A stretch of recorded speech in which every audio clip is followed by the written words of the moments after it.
bueno, cosa de verlo, ¿no? Mauricio Morales, espero que esté a la altura cuando me lo enfoquen a él. Hola, Mauricio. No veo todavía a Rodrigo, pero aprovecho a saludarlo. En cualquier momento. No, es que en cualquier momento vas a estar impactado. Déjame describirlo. Polera roja, anteojos rojos con cuernos de reno, con orejitas de reno y adornos navideños y su gorro navideño. Parece un duende, básicamente. Manda una foto. Es que vengo con el espíritu navideño, pero activadísimo. ¿En serio? Sí. ¿Y el mundo político está tan activado para esta Navidad como tú? Mira, yo diría que sí, porque lo que ha pasado en las últimas horas a raíz de esta polémica que se generó por todo el tema del reajuste al sector público podría haber dado para un conflicto mucho mayor del que tenemos ahora. No sé, yo creo que han peleado harto. Pero pensemos que tenemos un gobierno entrante, un gobierno que durante estas semanas se ha activado, al menos con su agenda, sobre todo con su agenda internacional, considerando que el presidente electo José Antonio Kast viajó hasta Ecuador para juntarse con el presidente Daniel Noboa, a tratar temas relacionados con el crimen organizado. Por supuesto, recordemos que Ecuador es un país que tiene un grave problema relacionado con el crimen organizado y sobre todo con la tasa de homicidios que tienen, que es altísima. 9.000. Matías recién daba la cifra y eran más de 9.000, un número pero escalofriante. Claro, y ese es un tema que al menos al presidente electo le interesa mucho profundizar, considerando que una de sus principales promesas de campaña y por supuesto también para los primeros meses de instalación en el gobierno es precisamente combatir el crimen organizado. Uh-huh. Evidentemente la situación que tiene Chile en comparación a Ecuador es totalmente distinta. Pero con una salvedad quizás, Rodrigo, uh-huh, que es que hay varias voces que hace bastantes años vienen anunciando o vienen más bien haciendo la prevención, miren para el norte, miren a Ecuador. Eso nos puede pasar a nosotros, claro, pero como el cuento Pedrito del Lobo, parece que nadie les está creyendo mucho. Exacto, pero ¿por qué es interesante hacer la diferencia, Pau? Porque en el fondo, cuando José Antonio Kast viaja a Argentina, muchos en la oposición y algunos analistas también planteaban por qué va a Argentina, por qué se saca una foto con Milei, por qué de alguna forma trata de convertirse en una suerte de símil de Javier Milei, considerando que nuestras realidades son tan distintas. Entonces, claro, para no generar confusiones, en el fondo hay que tratar de precisar que lo que está haciendo José Antonio Kast en estos primeros días evidentemente es juntarse con mandatarios que tienen cosas en común, tanto a nivel, podríamos decir, de proyecto político como de ciertas problemáticas, pero con situaciones que son muy distintas a las que se viven en Chile y además con un estilo de gobernanza que va a ser muy distinto también a la de esos presidentes. O sea, obviamente estimamos que José Antonio Kast va a tener un estilo de gobierno distinto al de Javier Milei y también muy distinto al de Daniel Noboa, y por eso es importante hacer la salvedad. Pero ¿por qué te precisaba lo del espíritu navideño al comienzo?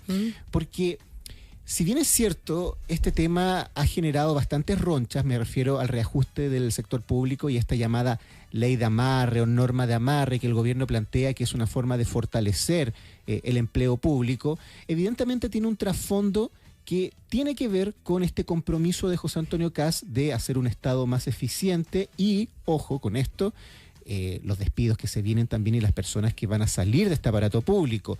El gobierno... Sí, es que pueden, porque claro, así como vamos... Es que ese es el detalle, porque primero hay que precisar que frente a este compromiso del gobierno que está contenido en esta norma de proteger de algunas maneras a personas que se encuentran en el sistema público, teniendo la obligación las personas de los servicios de entregar una justificación, un argumento detallado para que estas personas abandonen sus respectivos trabajos, en el fondo lo que está enviando es un mensaje al mundo de los trabajadores, pero no es algo escrito en piedra que evidentemente en el Parlamento va a tener luz verde, porque a todas luces no hay votos para eso.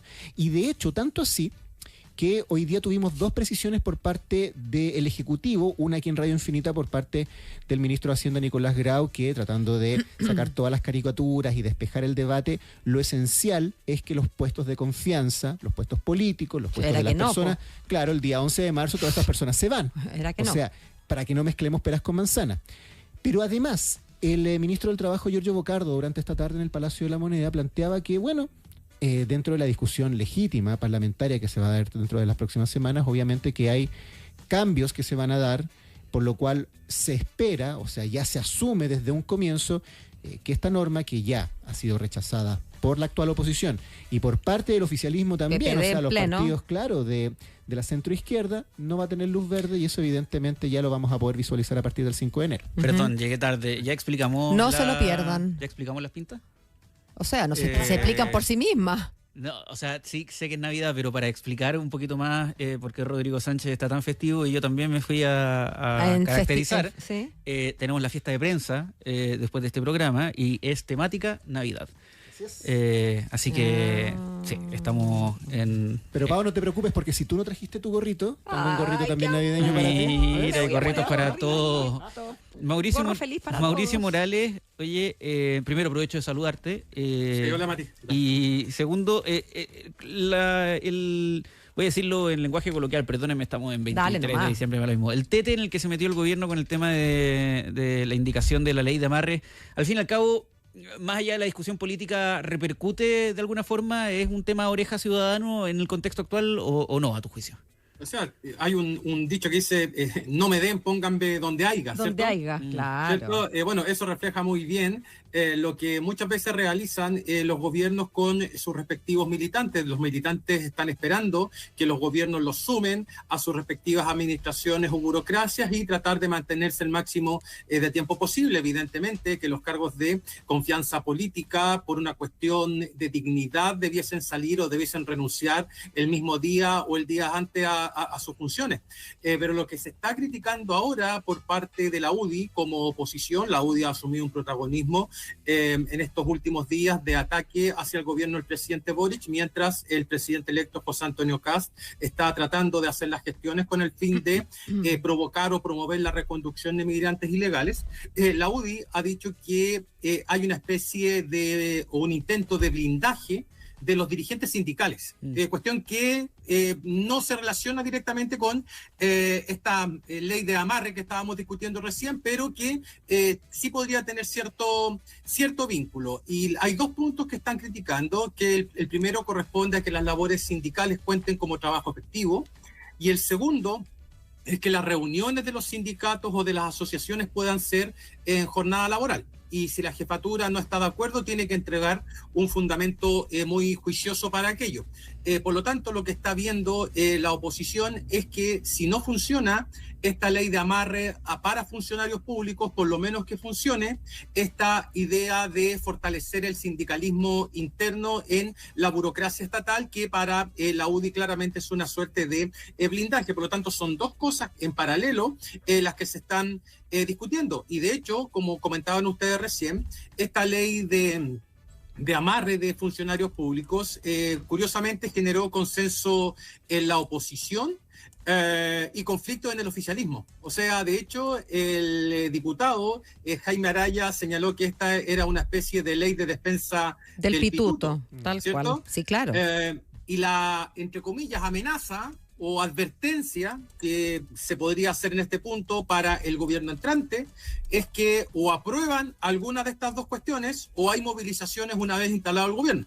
Creo que por ahí podría ir el intento de la administración actual para presionar a los legisladores futuros oficialistas a aprobar algunas de estas dos cuestiones para evitar una movilización inmediata en el mes de marzo. Porque de lo contrario, ¿para qué el ministro Grau va a estar discutiendo estos puntos si es que sabe, como decía Rodrigo, que no están los votos necesarios para aprobarlo? Me parece que la segunda lectura que habría que hacer de aquello es cuán costoso podría ser para la actual oposición, futuro oficialismo, rechazar ambas cuestiones sin exponerse a movilizaciones internas. El oficialismo actual sabe que la derecha y la centro-derecha la tienen pánico, terror y quedaron con un trauma producto de las movilizaciones. Entonces puede ser también que algunos legisladores se vean motivados a apoyar esto con el fin de evitar cualquier clase de conflicto interno que explote en el mes de marzo.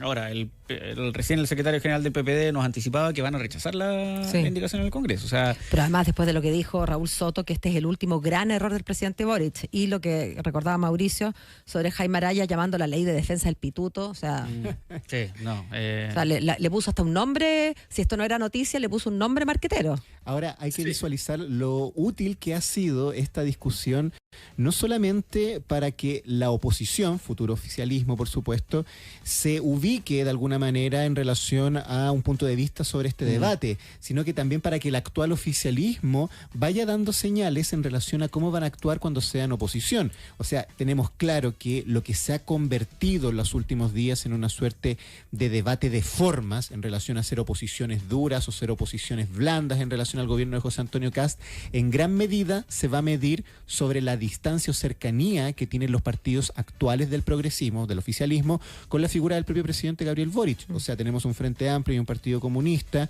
y a un sector del PS también que de alguna manera ve que esta medida está bien implementada o que desde su base está bien propuesta. Mientras que los partidos de la centroizquierda evidentemente están tomando una distancia sideral en relación a este tema. Y para cerrar, Tomás Bodanovich, alcalde de Maipú. Sí, pues tampoco le gustó nada. Bueno, el menos frente amplista de los frente amplistas. Exactamente, el menos frente amplista de los frente le ganó amplistas. el título al presidente Boric en ese sentido. Exactamente. Bueno, él se opone rotundamente a lo que está ingresado en este reajuste. Oye, quiero cambiarles de tema y volver a un debate que no solo hemos tenido nosotros al aire, sino que también me imagino que están teniendo en el Partido Nacional Libertario durante estos días, que es si sumarse o no al gobierno. Y no solo si sumarse o no al gobierno, sino derechamente con esto tener presencia en el gabinete. Está la tesis Morales de que al Partido Nacional Libertario, la verdad, no solo no les debería interesar, sino que les conviene poco ser fusible, claro. El que el ingresar líder sea... al gobierno, porque la gran duda en este minuto es si se suma, por ejemplo, el mismísimo Johannes Kaiser. El tema es que con la expertise, la carrera que tiene Johannes Kaiser, uno entiende que se sumaría a un ministerio político. Y los ministerios políticos son malos lugares para lanzar candidaturas eventualmente presidenciales o para tener mayor aspiraciones. No son ministerios de buenas noticias, Mauricio Morales. Lo tiene que pensar muy bien el Partido Nacional Libertario, porque acá pasan varias cosas que son muy curiosas. El Partido Nacional Libertario apoyó con todo, era razonable que lo hiciera, a José Antonio Kast en la segunda vuelta y adicionalmente tuvo hasta un evento de celebración propio para, valga la redundancia, celebrar el triunfo de José Antonio Kast. Eso es lo primero. Lo segundo es que parte importante de los nacionales libertarios vienen precisamente del Partido Republicano o de algún otro partido de centro derecha. El problema es el siguiente, o el dilema a resolver es el siguiente para el Partido Nacional Libertario. Ellos lo que quieren, como lo comentábamos ayer, es dar una pelea, ¿cierto? Dar esta pelea de la famosa batalla cultural, y ahora se dieron cuenta de que el gobierno del presidente electo José Antonio Kast parece que no quiere dar esa pelea, sino que se va a concentrar en las 3 emergencias que ha definido. Sin embargo, los partidos políticos son asociaciones colectivas. No son solamente los dirigentes, los ex candidatos presidenciales, ni los diputados o senadores electos. Hay una militancia detrás. Esa militancia del Partido Nacional Libertario totaliza al 30 de noviembre de este año 50.256 miembros. ¿Sí? ¿Qué podría pasar si es que el Partido Nacional Libertario se resiste a formar parte del gobierno? Y eso implicaría que ninguno de sus militantes pudieran acceder a algún cargo de la administración pública. Lo que eso podría generar en la militancia, no lo estoy viendo desde arriba, lo estoy viendo desde abajo. Desde lo que buscan pega, digámoslo en fácil. Exactamente, tú lo expresaste mucho mejor que yo. O sea, la ilusión o sea, por eso partí diciendo que eran asociaciones colectivas. Una de las aspiraciones que tienen los militantes al entregar parte de su tiempo al partido político o a formar el partido político es precisamente que en algún minuto exista una recompensa. Y esa recompensa, desde una lógica racional, es acceder a algún cargo, a algún puesto que le permita a ese militante recibir sueldo desde el aparato público. Es decir, el sacrificio tiene que ser recompensado. Esto bien lo podría no leer la directiva del Partido Nacional Libertario alegando que ellos están en una discusión ideológica.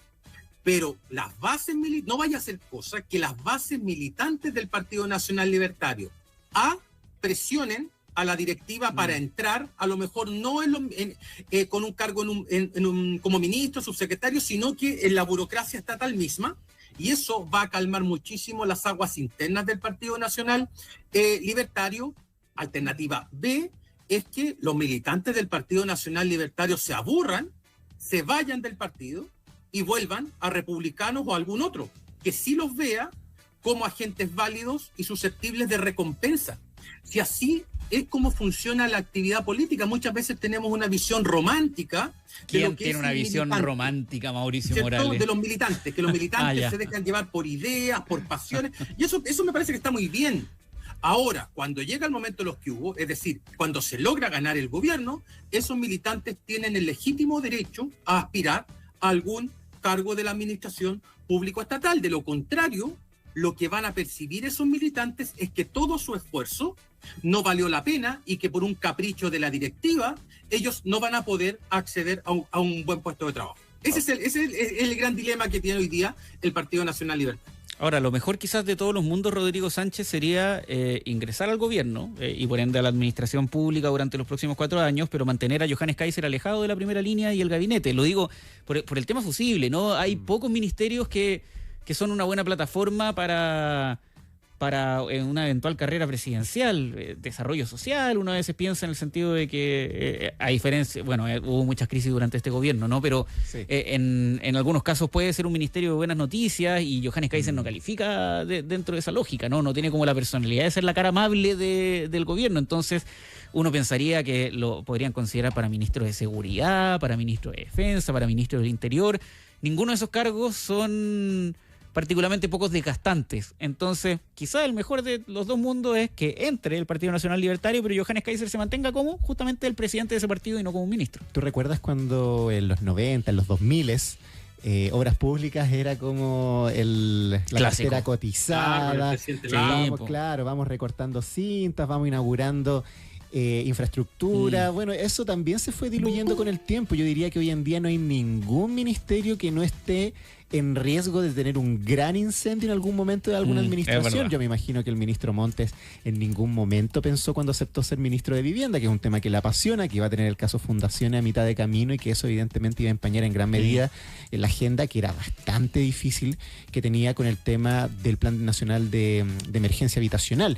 Bueno, en este caso hay que visualizar que la estrategia, al menos para los libertarios, está clarísima. O sea, lo que ha trascendido por parte de integrantes militantes del partido, los mismos cercanos, los hermanos de Johannes Kaiser, estamos hablando de la senadora Kaiser, la senadora electa y también su hermano Axel Kaiser, ambos han planteado que no ven con buenos ojos que Johannes se integre a la primera línea del gobierno o en un cargo que eventualmente podría terminar transformándose en un cargo fusible. Además, de todas maneras, si él sigue siendo presidente de la colectividad durante estos años, su nombre va a seguir resonando, su opinión va a ser escuchada, los medios de comunicación evidentemente van a ir a Johannes Kaiser cuando se trate de abordar algún tipo de votación polémica, donde el Partido Nacional Libertario tenga algún matiz con los republicanos. Entonces, problemas de agenda probablemente no va a tener, y va a ser una posición cómoda estar criticando desde afuera al gobierno de José Antonio Kast, con quien hoy en día tiene muchas coincidencias, pero todo indica que esta articulación de partidos que van a colaborar con el gobierno de Kast, porque hoy día no podemos hablar de una coalición como tal. De hecho, al interior del Partido Republicano algunos miran con distancia que se forme una coalición. Es más bien Chile Vamos que está empujando una coalición con los republicanos. Ellos hablan más bien de un sistema de colaboración de partidos con los republicanos, evidentemente, como el partido central, pero en cuanto a repartición de cargos, darle protagonismo obviamente a Chile Vamos y darle espacio también a los demócratas y a los amarillos, porque evidentemente también desde el punto de vista simbólico fueron una contribución a esta postal final de José Antonio Kast con partidos que en su momento, recordemos, votaron por el no en el plebiscito contra Pinochet. Entonces, todo esto son ingredientes importantes que dentro de este difícil equilibrio que tiene que lograr el presidente electo lo vamos a empezar a visualizar a partir del día 15 de enero, que es el deadline de alguna forma que se han puesto ellos, claro, para conocer los nombres. Recordemos que además de ese deadline, me imagino, José Antonio Kast va a tener que tener más o menos su gabinete ya conformado, anunciado, porque después se va a tomar unos días también para descansar, según leímos en Puerto Varas. Entonces, no es poca la pega que tiene el presidente electo, y los partidos políticos también tienen sus propios ruidos e incendios internos. O sea, hoy ya sabemos que Chile Vamos tiene a 2 personas encargadas, Javier Macaya y Andrea Valladares, como nexo, claro. como nexos para ir llevando las listas con los nombres, la articulación de los futuros ministros y ministras que formen parte de la UDI y de Renovación Nacional. Nos queda pendiente, y con esto termino, qué va a pasar con Evópoli, y si efectivamente Amarillos y Demócratas van a formar parte de la primera línea, podríamos decir, ministerial, con cargos importantes en secretarías de Estado, o más bien van a estar ubicados en una segunda, tercera o cuarta línea quizás de la administración de José Antonio Kast. Reapareció Janet Jara también el día de hoy en esta actividad con su ex comando, completada bailable, no sé qué habrá sido específicamente. Suena como más que nada un epílogo de la campaña presidencial Mauricio Morales, con una Janet Jara que uno le cuesta vislumbrar, estando tan encima de lo que fue una derrota tan contundente, de qué rol va a jugar dentro de la futura oposición.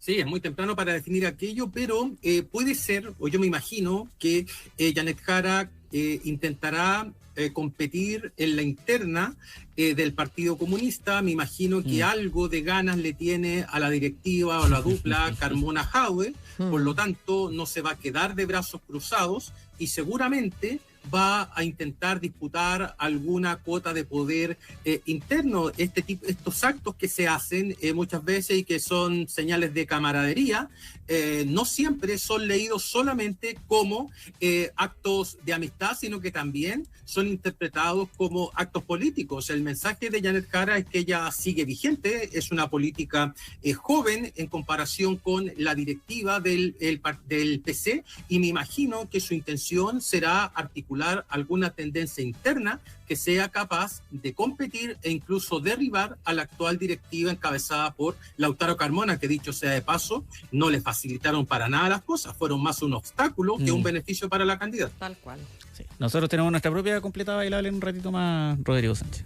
Para allá vamos con nuestros outfits navideños. Nuestros outfits navideños, concepto Navidad, porque a nosotros se nos ocurre hacer la fiesta de prensa 2 días, no, el día antes de Navidad. Derechamente. Calurosa Navidad. Nochebuena. Rodrigo Sánchez, Mauricio Morales, casi se nos acaba esta primera parte de la semana. Que estén muy bien. Nos Hablamos vemos mañana. Un abrazo. Hasta la próxima. Son las 7 de la tarde con 0.